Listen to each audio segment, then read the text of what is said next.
Hi everybody, I'm Blaine Ross. I work for the Beaverton City Library. My camera crew and I are out on the Kallawash River, a beautiful tributary of the Clackamas River. And we come out here today to show you how to use and make and use your own tripod cooking grill. It's also known as a Schwenker in northern Germany. It's a very traditional way of cooking meat and vegetables there.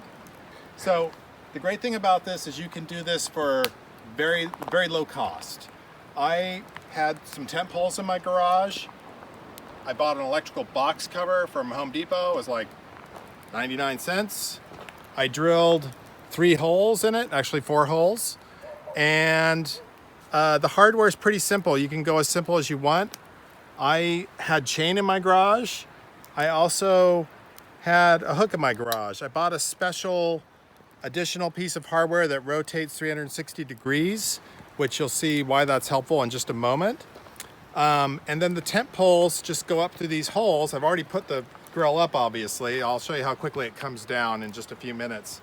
The grill sits over the fire, and one of the great things about it is you can cook anything at any sort of heat based on how much fire you have going, how much coal you have going. I go up and down, just moving my S hook up and down on the chain. And when you're cooking something, you can rotate it, you can swing it, you can have it rotate and swing at the same time. It's a really great way to keep even high heat onto whatever it is you're cooking. So when you do this, you'll make your fire, and then you just erect the grill over it.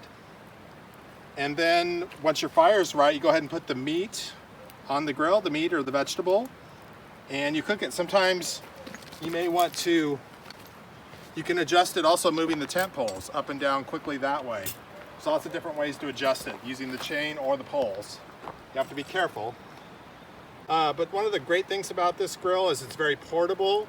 You can take it to a campsite, and most camping fire sites, the fire pits there have very large grills where everything just tends to fall through. This is a grill off my fire pit that I bought. It's very similar to what you would find from a Weber grill. I think you can find one of these fairly easily, either at a junkyard, or maybe you know someone who's getting rid of a Weber grill.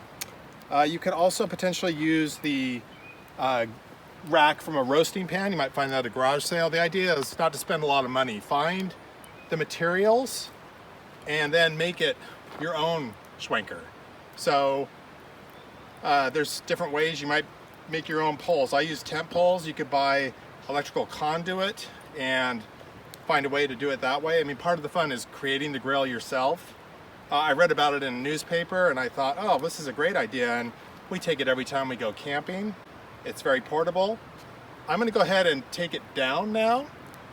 And so when you take it down, there's a few different ways you can do it. I oftentimes will swing the grill off the fire, just for safety reasons. Go ahead and just remove the grill. That packs down. I just put it in a plastic bag after it's cooled down, like a garbage bag. Just fold this up, take the poles out. So that part down, the poles break down. Let's break one down, show you how they break down.